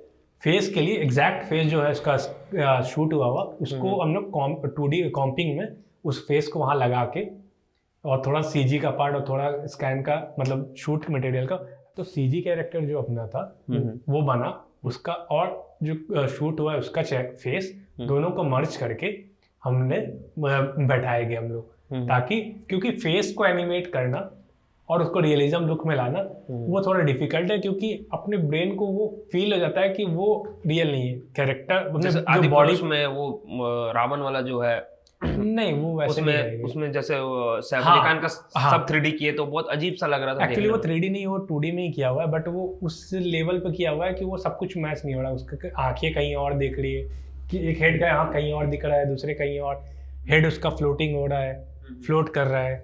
नहीं, बहुत सारे मतलब YouTube में देख रहे थे पर्सन्स में, और भी लोग बोल रहे थे लाइक उसको 3D में ही क्रिएट किए थे, लाइक 10 जो सर है यहाँ पर 2D में प्लेट किए थे। मतलब जितना मुझे दिख रहा है वो 2D में आराम से हो सकता था, अगर 3D में किया हुआ है, क्योंकि लाइटिंग, वो जो लाइट है, अगर 3D में किया हुआ तो लाइट अच्छा है, लाइटिंग अच्छा किया हुआ है, क्योंकि वो जो ओरिजिनल फेस है उससे ही मैच हो रहा है। बट वो जो ऊपर 2D ऊपर नीचे ये सब है वो फ्लोटिंग लग रहा है, तो वो लग नहीं रहा कि वो रावण के सर एक साथ जुड़ा हुआ सर निकला हुआ सर, मतलब बॉडी से कनेक्टेड है, वो लग रहा है कि वो हवा में फ्लोट है। ओके, तो भेड़िया का आपने बताया कि लाइक इस 3D वे में ज़्यादा मतलब इफेक्टिव रहेगा, करने में रहेगा, 2D से बेटर रहेगा, 2D से बेटर रहेगा। और मुझे जानना था कि लाइक एक हॉलीवुड मूवी में ऐसा वो लोग क्या एक एक्स्ट्रा चीज़ करते हैं जिसकी वजह से मतलब वो लगता है कि सब चीज़ उसी इन्वायरमेंट में हो रहा है, जो कि हम मतलब बॉलीवुड मूवीज जब 3D बनती है जो थोड़ा बहुत लगता है कि ये लग रहा है कि शायद ये रियल नहीं है करने में, वो एक एक्स्ट्रा क्या चीज़ रहता है जो मैच हो जाता है बहुत सारी चीज़ें? 2 से 3 पॉइंट्स इसमें बोलना चाहूँगा। पहला, pre production and pre visualisation. Okay, क्या होता है ये दोनों? हाँ, प्री प्रोडक्शन अपना होता है जो भी अपना शूट होने वाला है, कैसा करना है, उसके लिए जो डायरेक्टर है और उनके प्रोडक्शन टीम है वो लोग मिल के पहले ही उसके डिसाइड करते हैं कैसा होगा, कैमरा कहाँ होगा, लाइटिंग कहाँ होगा, ये कहाँ होगा, एवरीथिंग स्टोरी डिसाइड करते हैं, बोल सकते हैं, स्टोरी बोर्डिंग करते हैं पोस्ट प्रोडक्शन, प्री प्रोडक्शन में मतलब स्टोरी बोर्डिंग करते हैं। और प्री विजुअलाइजेशन में कुछ अगर 3D पार्ट होगा तो वो कैसा दिखेगा, कहाँ रहेगा, वो सब सॉफ्टवेयर के थ्रू करते हैं। ठीक है, बहुत सारी कंपनीज है वो करते हैं, इसीलिए वो शूट होने के टाइम पे जब शूट करते हैं तो उन्हें पता होता है कौन सी चीज़ें कहाँ होगी। ओके, ये होता है। दूसरा, शूट के टाइम पे प्रॉपर शूट सुपरवाइजर रहते हैं ताकि क्या कहाँ क्या होना चाहिए, क्या क्यों नहीं होना चाहिए। और वहाँ पर शूट होने के बाद भी चेक करते हैं एट दैट टाइम कि रफली कैसा दिखना चाहिए। कैसे चेक करते हैं वो? उनके पास भी कंप्यूटर रहता है, वहाँ पर एट द टाइम ही सब कुछ लगा के मतलब लाइव करते हैं, शूट हुआ, डेटा लिए, फुटेज लिए और उससे कॉम्पिंग किया, थोड़ा एक रफ कॉम्पिंग किया, फाइनलाइज किया नहीं कहाँ पर क्या क्या कुछ सब कुछ मैच हो रहा है, एक जगह पे जा रहा है कि नहीं, वो भी किया। उसके बाद हाँ सब कुछ लगा तो ठीक है, नहीं तो फिर कुछ चेंजेस करना है लाइट में, इस सब अगर थोड़ा सा एंगल में इस सब में करना है। डायरेक्टर और सिनेमेटोग्राफर सब कुछ देख रहे हैं, सब कुछ उनको सब कुछ फील हुआ कि हाँ ये ठीक लग रहा है, तो फिर शूट को नेक्स्ट सीन पे जाएगी। नहीं तो वो शूट को वापस करना चाहे, वो उस सीन को वापस करेंगे, क्योंकि एक बार अगर वहाँ से वो सब कुछ सेट हट गया तो सेट बनाना बहुत महंगा पड़ता है। मतलब अच्छा, जैसे इसका एग्जांपल आप देख सकते हैं, तो अवतार तो लाइक वो एक स्टूडियो में लाइक पूरा फ्लैट है, कुछ है ही नहीं वहाँ पे, तो वहाँ पे वो लोग क्या डॉट्स करते हैं या बॉडी में कुछ पहनाते हैं, मोशन कैप्चर। अच्छा, तो वो करते हैं। तो वो लोग लाइव एक्शन उसमें दिखा रहे थे, कुछ वीडियो देखा रहा यूट्यूब में कि वो जो कर रहे हैं और वो 3D कैरेक्टर भी साथ में कर रहे हैं, वही बोल रहे हैं आप कि मतलब वैसे होता है? नहीं, वो मोशन कैप्चर अलग है। मैं जो बोल रहा हूँ, जैसे एक सीन बताता हूँ, यूट्यूब पे आपको मिल जाएगा। वंडर वुमन का एक सीन है, बैटमैन वर्सेस सुपरमैन का एक सीन है। उसमें वंडर वुमन का जब एंट्री होता है तो जो डूम्सडे है वो लेजर भी मारता है आंखों से, और वंडर वुमन ऐसे करती है, उसे ब्लॉक करती है। तो वो जो एक लुक है ना, उसको चेक करने के लिए वहाँ शूट होता है, और उसका ही वो लोग शूट पे देखे उन्होंने रफ करके कि ये कैसा लगेगा। उनको जब लगा कि हाँ ये ठीक है, लगा कि हाँ ये ओके है, तब वो लोग आगे पे गए। तो मतलब उस पे क्या किए? मतलब लेजर बीम तो एक्चुअली हम लोग कर तो नहीं सकते, तो वो क्या उन्हें ऐसे करके हाँ, बस वो ऐसे ही किए शूट करके, उससे थोड़ा और फिर वो हवा हुआ, लाइट वाइट ब्लोअर से हेयर पे डाला, थोड़ा सा लाइट वाइट थोड़ा सा लगा ताकि वो फेस पे थोड़ा इंटरेक्शन दिखे। उसके बाद 2D पे, मतलब अपने सॉफ्टवेयर पे, कंप्यूटर पे उन्होंने डाला, जो एक रफ कुछ लाइटिंग वाइटिंग चाहिए था, उसको एक रखा हुआ था उन्होंने पहले से, क्या होगा, क्योंकि उन्हें पता है, प्रीवियस उन्होंने कर चुके कि क्या कैसे होना चाहिए। तो उसके बाद उसे डाला, और जब उन्होंने देखा एक रफ में कि वो कैसा लग रहा है, तो उन्हें वो डिसीजन लिया कि हाँ ये अच्छा लग रहा है। तब वो जाके उन्होंने उससे फिर वो शूट को फाइनल किया कि हाँ ये हो गया, ये अच्छा लग रहा है। मतलब आपका एक अगर मोटा मोटी बोला तो ऐसा जाए कि VFX करने के लिए आपका मतलब प्री प्रोडक्शन बहुत तगड़ा होना चाहिए। प्री प्रोडक्शन आपको बहुत स्ट्रांग होना चाहिए। कैमरा एंगल, लाइटिंग, बैकग्राउंड, ये सब अगर पता हो तो हम लोग हॉलीवुड टाइप कुछ कर सकते हैं। वो पता होना चाहिए। प्लस आप जब कोई भी VFX सीन उसमें ऐड होगा, तो जब पोस्ट प्री प्रोडक्शन होगा, तो उस टाइम पे भी अपना एक VFX का बंदे होने चाहिए, प्रोड्यूसर या सुपरवाइजर डायरेक्टर के साथ हो, ताकि उन्हें भी बात अपना पॉइंट रख सके कि प्री प्रोडक्शन में उधर वो बता सकते हैं। प्रोडक्शन के टाइम पे मे भी थोड़ा मुश्किल हो जाए, क्योंकि सब कुछ करना, लाइट वाइट करना, वहाँ पर भी वो लोग एडजस्ट करते हैं, बट वहाँ पर भी मुश्किल हो सकता है। तो वहाँ पर इसलिए एट द टाइम पर भी हेल्प किया उन्होंने, क्योंकि सब कुछ हो जाने के बाद पोस्ट में करना, और वहाँ पे फिर अगर मैच नहीं होना तो फिर वहाँ पे प्रॉब्लम जनरेट हो सकती है। इसीलिए प्रॉपर करने के लिए start to end, pre production, production and post production, तीनों को एक साथ एक सिंक में रखते हुए काम होना चाहिए। वहाँ के हॉलीवुड पे यहाँ ये चीज़ें होती है। प्री विजुअलाइजेशन, प्री प्रोडक्शन होता है, स्टोरी बोर्डिंग करते हैं, प्री विजुअलाइजेशन होता है, शूट होता है supervisor, shoot supervisors, VFX supervisors के साथ। उसके बाद फिर जब अपना फ्लोर पे आता है पोस्ट प्रोडक्शन के लिए, उसके बाद सिनेमेटोग्राफर और डायरेक्टर दोनों ही उसे देखते रहते, स्टार्ट स्टेज से एंड स्टेज तक, हर स्टेज पे देखते हैं। मतलब अगर ब्लॉकिंग हो गया, उसके ऊपर पहला स्टेज हो गया, सेकंड स्टेज हो गया, फिर फाइनल स्टेज हो गया, तो सारे स्टेजेस पे लुक देखते हैं और उस पर नोट्स देते हैं कि यहाँ पर ये नहीं अच्छा लग रहा है, ये ऐसा होता तो बेटर लगेगा, वहाँ पर ये यहाँ पे थोड़ा ऐसा होना चाहिए, थोड़ा ऐसा होना चाहिए।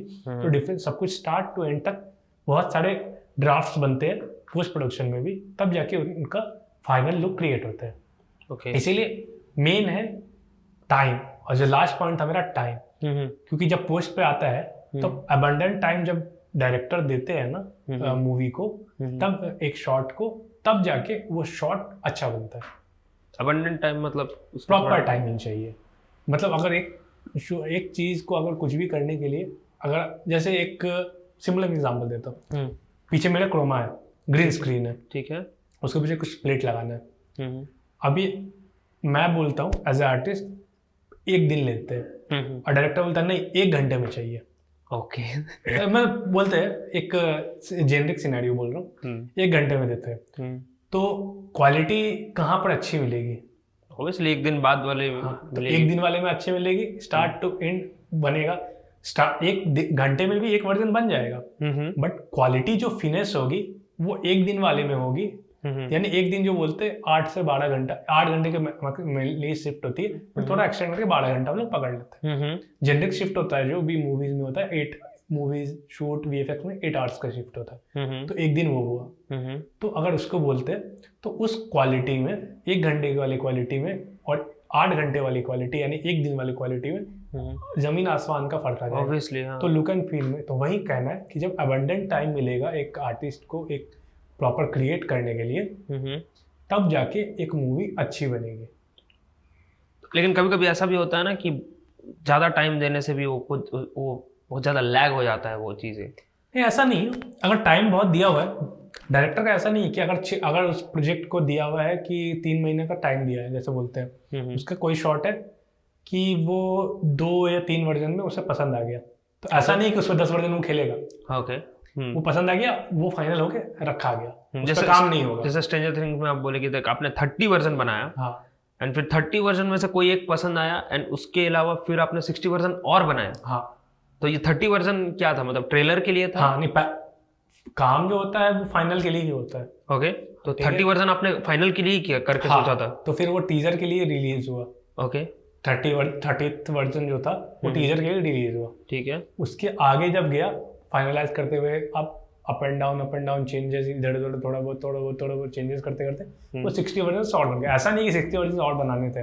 ओके। क्योंकि नेटफ्लिक्स का काम है वो थोड़ा ड्रास्टिकली डिफिकल्ट होता है, क्योंकि वो बड़े स्क्रीन पे भी देखते हैं लोग, छोटे स्क्रीन पे भी देखते हैं, वो 2K पे भी देखते हैं लोग और 4K पे भी देखते हैं और 8K पे भी देखते हैं। तो वो एक छोटी सी स्क्रीन से लेकर इतनी बड़ी स्क्रीन तक भी जाती है, वो इतनी बड़ी स्क्रीन भी जाती है। तो उसके कारण क्वालिटी अलग होता है, और वो जो रिलीज होती है वो HDR में रिलीज होती है, हाई डायनामिक रेंज उस पर होती है, तो उसका कलर बहुत ज्यादा वाइब्रेंट होता है। ओके। तो बहुत सारी चीजें होती है कि वहां पर अच्छा लग रहा है, क्योंकि मूवीज जो रिलीज होती है टीवी पे, आपने सिनेमा हॉल में, उसमें थोड़ा सा कलर कम आता है। जो HDR होता है वो कलर बहुत ज्यादा वाइब्रेंट हो जाता है। ओके। तो जो भी कलर खराब दिखेगा ना, ऊपर नीचे होगा ना, वो भी पता चल जाएगा। तो सब कुछ को एक सिंक में लेते चलते हुए, सब कुछ लुक एंड फील को और बाकी सारे सीक्वेंस को लेते हुए चलना है, तो उसमें थोड़ा टाइम चला जाता है। ओके। प्रोजेक्ट जब चाहिए होता है तो एक रेंज वही बनता है, लेकिन टाइम ऊपर चला जाता है। तो आपने बताया ये नेटफ्लिक्स के साथ, अब बताया कि उनका थोड़ा सा HDR ऐसा रहता है। मार्वल्स के साथ आपने काम किए, तो उसका कैसा रहता है प्रेशर, और उसका क्या रहता है काम? क्योंकि अभी बहुत सारा ट्रोल्स भी चालू हुए कि मार्वल्स के वर्किंग एनवायरनमेंट बहुत ख़राब है। बहुत सारे इंडस्ट्री ने बोला भी कि मार्वल के साथ काम करना थोड़ा सा मुश्किल है, क्योंकि बहुत उनका डेडलाइंस बहुत ही स्ट्रांग रहते हैं, एंड उन्हें हाई क्वालिटी आउटपुट भी चाहिए होता है। तो एज एन VFX आर्टिस्ट आप भी तो उसमें काम करते हो, तो आप लोगों का मतलब क्या प्रॉब्लम और ये क्या चीज़ें होती है? देखिए, मैंने मूवीज़ पे काम किया था, और मेरे दोस्तों ने एपिसोडिक जो अभी रिलीजेस हुए थे, जैसे मून नाइट हो गया, वांडाविजन हुए, लॉकी हुआ, उन सब में से भी लोगों पे मेरे फ्रेंड्स ने काम किया था। तो मुझे आइडिया है कि कितना टाइम मिलता है और कितना प्रेशर होता है। अच्छा। जो लोग बोल रहे हैं कि टाइम कम मिलता है, मेरे एक्सपीरियंस से बहुत पूरा टाइम मिलता है। हाँ, मानता हूँ वो टफ कस्टमर है एक। ओके। क्योंकि उनका क्रिएटिवली बहुत स्ट्रांग है, उनको क्या चाहिए उनको पता है। जब तक वो सेटिस्फाइड नहीं होगे वो करेक्शन देंगे, बट ऐसा नहीं है कि वो टाइम नहीं देंगे। ओके क्योंकि लोग ये सोच रहे कि एक एक महीने में उनका मूवी रिलीज होता ही नहीं है, मैं मान ही नहीं सकता। अच्छा क्योंकि एक प्रोजेक्ट को मार्वल मिनिमम टू मिनिमम जितना मुझे पता है शूट होने से एंड तक 6 महीने का टाइम लेते हैं। ओके बीच में हो सकता है कि कुछ शूट चेंज हो, वो हो आगे बढ़े, कुछ थोड़ा बहुत चेंज हो, वो सब होता है, लेकिन शूट स्टार्ट होने से टोटल मैं बोल सकता हूँ 1 से 1.5 साल का टाइम देते हैं एक बड़े मूवीज पे, बड़ी मूवी पे। हाँ Okay. Start to end, pre production नहीं बोल रहा हूँ। जो उनका स्टोरी बोर्डिंग है वो पहले से चलता है, वो उनका लंबा चलता है। मार्वल बहुत लंबा टाइम से सब कुछ करते हैं, तो उस मामले में मैं बोलूंगा शूटिंग टाइम का बात हो रहा है यहाँ पे, shooting post and post production. Shoot हुआ उनका चला, उससे मैं 1 साल तो बोल ही सकता, कुछ नहीं तो वाले 6 महीने बोलते हैं, मान ले रफली 6 महीने 6 महीने बोलते हैं। शूट होने से पहले उनका प्रीविज होता है, एक कंपनी है लंदन की, थर्ड फ्लोर विजुअलाइजेशन। ओके उनका बहुत सारे मूवीज और एपिसोडिक वही कंपनी प्रीविज करती है, प्री विजुअलाइजेशन करती है, कौन सा चीज कहाँ पर कैसा दिखेगा, कौन सा एंगल होगा, वो सब वो लोग जनरेट करते हैं। प्रीवियस बता सकते हैं, मतलब एक छोटा सा, क्योंकि हमने बहुत बार ये वर्ड किया कि प्रीवियस ये किस में बनता है, क्या बनता है और कैसे बनता है, मेनली और वो दिखता कैसे है। प्रीविज जो होता है वो 3D में बनता है। ओके कैसा होगा, जैसे एक 3D मॉडल हुआ रफ और रफ एनिमेशन के साथ कैसा दिखना चाहिए, रफ VFX के साथ, रफ एनिमेशन के साथ, वो एक लुक क्रिएट करते हैं किस एंगल पे कैसा दिखेगा। जैसे एक मॉन्स्टर है, एक रफ लुक के साथ, पूरे डिटेल नहीं, रफ लुक के साथ, जैसे जो भी अपना स्मूथनेस हो गया वो रहेगा, डिटेलिंग नहीं रहेगा उनके आर्म्स पे, फेस पे, बट वो कैसा होगा, एक ब्लॉब है और उसके आर्म्स है, टेंटिकल्स है, वो रहेगा। वहाँ पर अगर कुछ बंदा खड़ा हुआ है, जैसे आपको मैं एग्जांपल देता हूँ, गार्डन ऑफ द गैलेक्सी 2, इसका प्रीवियस का यूट्यूब पे आपको मिलेगा कि कैसा काम हुआ है। उन्होंने प्रीवियस का काम भी किया था, तो वो दिखाया था कि पहले शूट से पहले उन्होंने प्रीवियस किया था कि यहाँ पर ऐसा दिखेगा वांडा विजन का, गार्डन ऑफ द गैलेक्सी का, उस पे एक टेंटिकल, स्टार्टिंग में टेंटिकल मॉन्स्टर है। हाँ स्टार्टिंग में टू का बात कर रहे हो ना? टू का बात कर रहा हूँ, तो उसमें टेंटिकल मॉन्स्टर, फिर डांस भी होता है वहाँ पे, हो रहा है, तो वो सारी चीज उसमें जो एक हर एक चीज दिखाया हुआ है शूट से पहले वो प्रीवियस किया हुआ है रफली। उस पर डांस भी है, वो भी प्रीवियस रफ है कि यहाँ पर डांस है, वहाँ गाना हो रहा है, सब कुछ हो रहा है, सब कुछ रफ है, बट वो प्रीवियस किया हुआ है कि यहाँ कुछ ऐसा दिखे, कुछ ऐसा दिखेगा। तो उनका सब कुछ स्टार्ट रहता है, शूट होने से पहले प्रीवियस हो जाता है, स्टोरी बोर्डिंग के बाद प्रीवियस होता है, शूट पे जाते हैं, और VFX कंपनी के पास उनके पहुंच जाता है R&D के लिए। शूट होता है तो कुछ पार्ट शूट होने के बाद R&D के लिए पहुंच जाता है। जैसे अगर कोई क्रिएचर है, जैसे थैनोस का जो फेस था, शूट होने से पहले उनका कैसा दिखेगा, क्या होगा, उसके लिए R&D स्टार्ट हो गया था।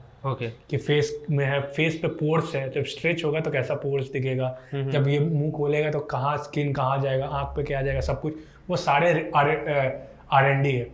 तो वो सारे चीज उनका शूट होने से पहले स्टार्ट हो गया था। ऐसा नहीं था कि वो R&D चल रहा है और VFX का काम चालू है, शूट खत्म हो चुका। R&D हो गया था, VFX शूट होना स्टार्ट हो रहा था, शूट हो गया, R&D सब कुछ हो गया, उसके बाद जाके VFX का धीरे धीरे अपना फ्लोर पे आया, जब हम लोग ने उसे पोस्ट पे काम करना स्टार्ट किया। तो मतलब मोटा मोटी सब कुछ प्री प्रोडक्शन में कर लेते हैं एंड वहाँ पे रहता है। और आपका बोलना है कि लाइक मतलब टाइम रहता है, मेरा कहना है कि मार्वल टाइम देते हैं। हो सकता है कुछ प्रोजेक्ट्स हुए होंगे एट द मतलब मैंने तो नहीं देखा कि टाइम नहीं मिलता, क्योंकि मेरे दोस्तों ने काम किया, मैंने खुद काम किया मार्वल की मूवीज पे, मैंने एवेंजर पे काम किया जो कि उनकी हाईली एंटिसिपेटेड मूवी थी तब, तो मैंने उस मूवी पे 3.5 से 4 महीने काम किया। तो मैं पर्सनली बता सकता हूँ कि टाइम मिला है, मुझे टाइम मिला है। जब मैं 4 महीना बोल रहा हूँ कि मैंने काम किया, तब तो स्टार वॉर्स आपका लाइक फेवरेट है यार, आपका नेक्स्ट टारगेट है, क्योंकि हैरी पॉटर तो खत्म हो गई है, अब फैंटास्टिक बीस्ट भी है अच्छी।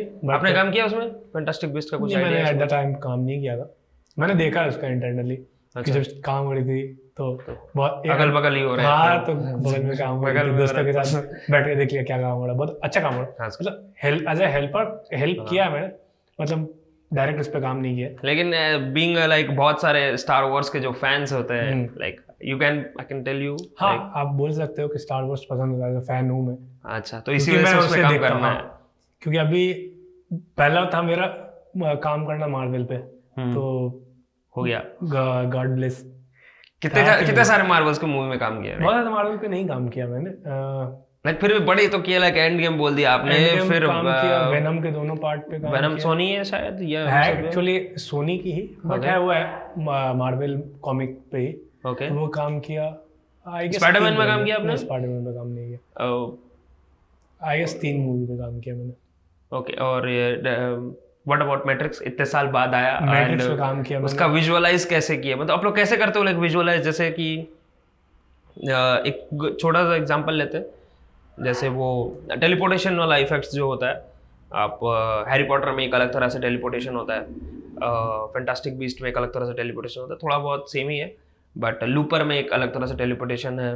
एक टेलीपोर्टेशन आप लॉकी का भी बोल सकते हो कि लोग एक जगह से दूसरी जगह जाते हैं, एंड थानोस का भी ऐसे पोर्टल खुलता है। तो ये सारी चीज़ें मतलब क्या करते हो, क्या टेक्नोलॉजी रहता है, या आप लोग को आइडिया क्या रहता है कि इसको किस तरह से इसको डिफरेंट कैसे करें? ये कहाँ से आते हैं, मतलब कैसे सोचते हो? क्योंकि हम तो देखते हैं दूसरे का और उसी को फिर सोचते हैं कि चल ये तो कर लिया है, तो फिर ट्यूटोरियल बना लेता हूँ और फिर ये कर लेता हूँ। तो लेकिन क्रिएटिवली आप लोग उसको किस तरह से, मतलब क्या आप लोग को नोट्स रहता है, या आप लोग क्या सोचते हैं कि इसको कैसे अलग करें, या कुछ उसके बारे में? जैसे मैंने पहले बोला, प्रीवियस एंड R&D, ये 2 चीज़ अच्छे से होती है क्रिएटिवली सोचने के लिए कि कैसा क्या होना चाहिए। जैसे आपने बोला टेलीपोर्टेशन, हाँ जैसे आपने अभी जैसे बोला टेलीपोर्टेशन, तो उसके लिए ही प्रीवियस होता है, R&D होता है। तो टेलीपोर्टेशन बहुत सारी मूवीज में है अपने, तो प्लेजरिज्म नहीं होना चाहिए, सेम चीज नहीं कॉपी करनी चाहिए, क्योंकि एक जॉनर जो हो गया, जैसे एक्समैन की मूवीज में हो गई, उसमें टेलीपोर्टेशन हो गया, तो वो टेलीपोर्टेशन सब में यूज कर सकते हैं वो, बट वो सेम टेलीपोर्टेशन डीसी की मूवी में वो नहीं यूज करेंगे, क्योंकि वो सेम लगेगा, प्लेजरिज्म का नाम होगा, ट्रोल हो गए, कॉपीराइट भी हो सकता है, लीगल भी फंस सकते हैं, तो इसीलिए वो लोग R&D करेंगे। अच्छा, R&D में जाते हैं, प्रीवियस करेंगे, लुक होता है, डायरेक्टर से होता है, और उसके बाद जब R&D होने के बाद भी स्टार्ट टू एंड रिलीज होने तक उसमें बहुत सारे वेरिएशंस आएंगे, चेंजेस होंगे। डायरेक्टर तो वो VFX वाले करते हैं या फिर वो लोग खुद ही करते हैं? दोनों करते हैं। अच्छा, तो स्टूडियो कब इन्वॉल्व होता है इस पे? जब मूवी जब बनने से पहले होता है, या शूटिंग के बाद होता है, या फिर होता है? जैसे अगर एक बड़ी मूवी है तो शूटिंग से पहले इन्वॉल्व हो जाएगा वो। जैसे किस वे में? प्री प्रोडक्शन के टाइम से लगभग स्टार्ट हो जाते हैं। तो उस टाइम तो आर्टिस्ट नहीं होता ना, शायद सुपरवाइजर जाते हैं, खाली सुपरवाइजर्स होते हैं, शूट सुपरवाइजर्स होते हैं। मेन जो मूवी के जो मेन सुपरवाइजर हो गए, प्रोड्यूसर हो गए, वो इन्वॉल्व होते हैं। जैसे एक वर्ड है मेन वेंडर VFX में, मेन वेंडर। जैसे कोई एक भी मूवी में एक सिर्फ स्टूडियो काम नहीं कर पाता, क्योंकि बहुत वास्ट काउंट है शॉट्स का, जैसे 1000 से 2000 शॉट है, तो पूरी काम करना एक को, मतलब हॉलीवुड में तो मैक्सिमम यही होता है कि कुछ पार्ट होता है वो बांट देते हैं। तो जो कंपनी मेन VFX उस कंपनी का, मतलब मूवी का मेन होता है, मेन वेंडर होता है, वो स्टार्ट से इन्वॉल्व हो जाता है R&D से लेके आपको एंड तक, और वो छोटा छोटा पार्ट बांट भी देते हैं। अच्छा, कि ये स्टूडियो में ये चीज होगा, अच्छा होगा, ये इधर होगा। मतलब मेन काम एक स्टूडियो में पड़ता है, फिर वो लोग शायद डिस्ट्रीब्यूट करते हैं, दोनों होता है, वो स्टूडियो भी बांटती है, और जो मूवी प्रोडक्शन हाउस के जो VFX प्रोड्यूसर है वो भी बांटते हैं। तो मेरा मतलब क्वेश्चन आपसे ये, आप लोग कैसे करते हो? लाइक प्रीवियस मिल गया, फिर आप लोग उसको चलो बता दिए कि कुछ ऐसे टाइप से करने गए, तो आप कैसे करते हो? लाइक उसे क्या टेक्नोलॉजी यूज करते हो? क्या आप लोग को अलग सॉफ्टवेयर मिलता है, या आप लोग को प्लगइन मिलता है, या आप लोग उसी से बनाते हैं? कैसे होता है? प्लगइन मिले, और हम लोग यूज भी करते हैं प्लगइन, यूज नहीं भी करते। जब एक लुक हो जाता है कि कुछ ऐसा दिखेगा, तो उसके बनाने का तरीके अलग है। जैसे अगर मैं एक आर्टिस्ट हूँ और एक और कोई आर्टिस्ट है, अब ये ऐसा एक तरीके का लुक दिख गया कि ऐसा कुछ बनाना है, तो मेरे और उसके बनाने में थोड़ा सा डिफरेंस आ सकता है। ओके, ठीक है। तो जब R&D होता है कि ये लुक हो गया, तो वो शूट होके एक रफ शूट होता है कि वो कैसा दिखेगा, तो उस पे वो मेन R&D करना स्टार्ट होता है कि वो कैसे बनाएंगे। R&D में वो होता है कैसा दिखेगा और कैसे बनाएंगे, ये दोनों चीज ही R&D में आएगा। कोई ऐसी मूवी जो मतलब बॉलीवुड की हो और आपको VFX वाइज पसंद हो? बहुत सारी मूवीज है वीएफएक्स वाइज जो पसंद थे। जब रावण रिलीज हुई थी मुझे अच्छी लगी थी, बाहुबली रिलीज हुई थी अच्छी लगी थी, जीरो रिलीज हुई थी अच्छी लगी थी। जीरो पे मैंने काम भी किया था। अच्छा, जीरो पे काम उसका किया। चैलेंज कैसा था? मतलब क्योंकि वो तो बहुत पतला एंड छोटा सा हाइट। जीरो जो था शाहरुख खान की मूवी, शाहरुख खान की एक जो बात है वो वीएफएक्स को बहुत पसंद करते हैं और टाइम भी देते हैं। अच्छा। तो जितना मुझे याद है जीरो के लिए जो R&D स्टार्ट हुआ था उसका, उनके कैरेक्टर को स्ट्रिंग करने के लिए, उसका R&D मूवी शूट होने से 2 साल पहले स्टार्ट हुआ था, रिलीज होने से ओवरऑल 3.5 साल पहले कि R&D चालू हो गया था। उसके बाद जब मूवी शूट हो रहा था उससे पहले लगभग 1.5 साल पहले, लगभग 1.5 साल पहले R&D मैंने भी किया था उसका कैसे होगा। मुझे भी R&D के लिए डाला गया था उस प्रोजेक्ट पर। तो आप लोग क्या मतलब चल के जाके चेक कर रहे थे या फिर ऐसा? शूट वो अलग हो रहा था, वो उन्होंने शूट सुपरवाइजर ये सब जो थे वो सब कर रहे थे। स्ट्रिंग जो होगा अपने कॉम्पिंग में वो कैसे होगा, किस प्रोसेस से होगा, कितना होगा, क्या होगा, वो जो R&D था सॉफ्टवेयर पे उस पे मैं कर रहा था। तो मैंने उस पे लगभग 8 से 9 महीने काम किया था। R&D कर रहे थे मतलब नहीं, किस तरह से? R&D के साथ मैंने मेन प्रोजेक्ट्स पे भी काम किया था उसके जीरो के। मतलब R&D के टाइम पे वो लोग कुछ रफ शूट करते हैं क्या? हाँ, जिसको चेक करने के लिए आप टेस्ट ड्राइव करो? प्रॉपर शूट रहता है। अच्छा। शाहरुख खान पूरा टाइम देता है, उनकी मूवी इसलिए अच्छी होती है क्योंकि वो टाइम देते हैं। टाइम देते, चेंजेस कराते, क्रिएटिवली वो लोग चेंजेस कराते हैं। उनकी क्रिएटिव आई भी स्ट्रांग है। ऐसा नहीं कि वो हो गया छोड़ दिए। जब रिव्यू होता है तो उन सब कुछ होने के बाद भी वो मूवी देखते हैं, अच्छा लग रहा है कि नहीं। वो एज एन एक्टर होने के बावजूद, as an actor, as a producer भी देखते हैं, एज एन एक्टर भी देखते हैं, एज एन ऑडियंस भी देखते हैं। तो हम लोग ने जब उस पर R&D किया तो जैसे कैसा दिखना चाहिए तो हमें पता था, क्योंकि हमारे पास लाइव एक पर्सन थे जो साइट के थे। तो फिर कैसे चल रहे थे वो सब हमें पता था। वो शूट पे सब हो गया, उसके बाद कैसे उन्हें छोटा करना है, तो उसके लिए हम लोग R&D कर रहे थे कि सॉफ्टवेयर पे कैसे छोटा करेंगे हम लोग। ओके। तो उसे हम लोग क्या किए, ओवरऑल थोड़ा छोटा किए 15%। उसके बाद ये जो हाथ और जो पैड है वो थोड़े थोड़े छोटे होते हैं, किसी भी मतलब डॉट के प्रोपोर्शनेटली थोड़े छोटे होते हैं। तो उसी लिए इसे हम लोग अलग से थोड़े पकड़ के थोड़े छोटे किए पूरे फिल्म पे। हाँ, पूरे फिल्म पे, गाने पे भी। हाँ। बाप रे बाप, खतरनाक। आप लोग तो मैजिशियन हो आप लोग सब। हाँ, बोल रहे हो। एज एन 7 years का एक्सपीरियंस और इतने साल से आप VFX कर रहे हो, तो लाइफ कैसा होता है VFX आर्टिस्ट का? Day to day, everyday life कैसा होता है? डे टू डे बोला जाए तो थोड़ा टफ है। ओके। मतलब डेडलाइन पे तो बहुत टफ है। मतलब क्या रहता है, कैसा शुरुआत होती है आपकी सुबह? सुबह क्या ही एक नॉर्मल जॉब वाले के जैसे स्टार्ट होती है, उठो, ऑफिस के लिए भागो, ओके, ऑफिस में काम करो, देखो डेडलाइन क्या टारगेट है, टारगेट अचीव करो, अप्रूवल लो। उसके बाद टाइम हो जाए तो फिर टाइम हो जाए, ऐसा नहीं कि 6 बजे का टाइम हो तो 6 बजे निकल जाओ। एक्सटेंड होने का एक्सटेंड करो। ओके। फिर हो जाए कि हाँ हो गया दिन का काम, तो फिर भागो घर। स्ट्रेस लेवल कैसा रहता है, मतलब नॉर्मल एक जो पर्सन 9 to 5 जॉब करता है उसका? और ऐसा किसी से कंपेयर नहीं कर सकता मैं कि, क्योंकि सब जो भी जॉब कर रहे हैं उनका प्रेशर हाई ही रहता है, क्योंकि टारगेट अचीव करने का प्रेशर तो बहुत ही हाई रहता है। तो इन द सेंस हम लोग का भी ऐसा हाई रहता है। हम लोग क्रिएटिवली अप्रूवल लेना डायरेक्टर से, क्योंकि वो हाई है और उनको अप्रूवल इतनी जल्दी देंगे नहीं, क्योंकि उनके ऊपर बिग बजट मूवीज का प्रेशर है। इतना सारा पैसा लिए मूवी बनाए हैं, उनको ब्रेक इवन, सिर्फ मूवी का जो पैसे है उसको ही ब्रेक इवन करने में ही बहुत मेहनत लग जाएगी। तो उसके लिए अपीलिंग बनाना, प्रोडक्शन कंपनी का बहुत पैसा लगा रहता है। तो प्रेशर बहुत रहता है। तो डेडलाइन के टाइम प्रेशर बहुत रहता है, नहीं तो उसके बाद सूदिंग हो जाता है, टाइम स्मूथ हो जाता है। ओके। VFX सीखे कहाँ भाई? मतलब कहाँ सीख सकते हैं VFX की? यूट्यूब में भी आजकल ट्यूटोरियल देख के भी लोग करते हैं, वो इंस्टीट्यूट भी खुले हैं। कुछ यूट्यूब में बोलते हैं कि ज़रूरत नहीं है सीखना, और कुछ बोलते हैं कि शायद इंस्टीट्यूट में ही करना ज़्यादा बेटर रहता है। तो दोनों है, तो आपके हिसाब से क्या है कि मतलब आप खुद एज एन मैक के स्टूडेंट हो जहाँ से आपने स्टार्टिंग किया था, तो क्या लगता है आपको, लाइक इंस्टीट्यूट में करना और अपने से यूट्यूब में करना एंड फिर उसके बाद प्रोडक्शन जाना, तो कैसा रहेगा? इतना से जो मेरा एक्सपीरियंस है मैंने जो देखा है, इंस्टीट्यूट जाइए, ऐसा नहीं है कि आप जाइए मत। एज इन अगर मैं बोलूँ कि आप मैं ऐसे बोल दूँ कि आप इंस्टीट्यूट मत ज्वाइन करो, यूट्यूब पे ही सिर्फ सीखो, तो एक बोला जाए तो इन द सेंस ये भी गलत है, जस्टिफाइड नहीं है।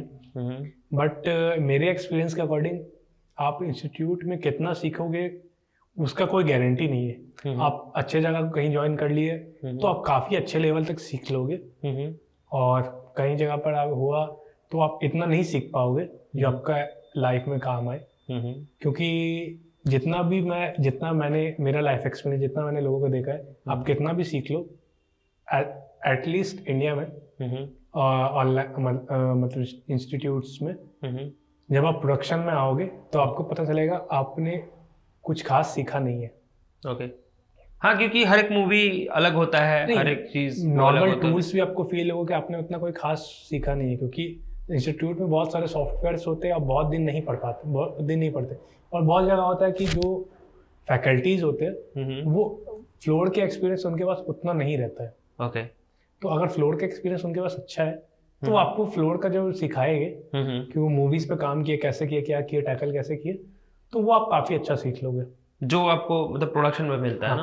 हाँ, प्रोडक्शन में जो मिलता है, क्योंकि एंड ऑफ द डे आप जब प्रोडक्शन पे, जब फ्लोर पे जाओगे तो जो वहाँ सीखने मिलेगा वो आपको कहीं सीखने नहीं मिलेगा। हाँ, बट आप टूल्स सीखने अगर जाना चाहते हो, टूल्स हो गया, सॉफ्टवेयर्स हो गए, इंस्टीट्यूट जा सकते हो, एक फैमिलियरिटी बन जाएगा आपका, लोगों अपने जैसे लोग रहेंगे, अपने जैसे लोग मिल जाएंगे, जैसे क्रिएटिव, कुछ गलती हुआ, कुछ चीजें हुआ, एक क्रिटिकल व्यू भी मिल जाएगा। अगर आप गलत करोगे आपको कोई बताने वाला रहेगा, वो भी बता देगा। आप ऑनलाइन पढ़ने का एक यही डिमेरिट है कि आप ऑनलाइन पढ़ते हो, अगर खुद से यूट्यूब से ट्यूटोरियल देख के पढ़ते हो या ऑनलाइन क्लासेस लेते हो अकेले, तो आपके पास क्रिटिकल एनालिसिस के लिए कोई बंदा नहीं है, कोई है नहीं आपके ऊपर जो आपको बता सके कहाँ फंस रहे हो, सॉल्व करना, कोई सॉल्व कर दे, वो थोड़ा मुश्किल है।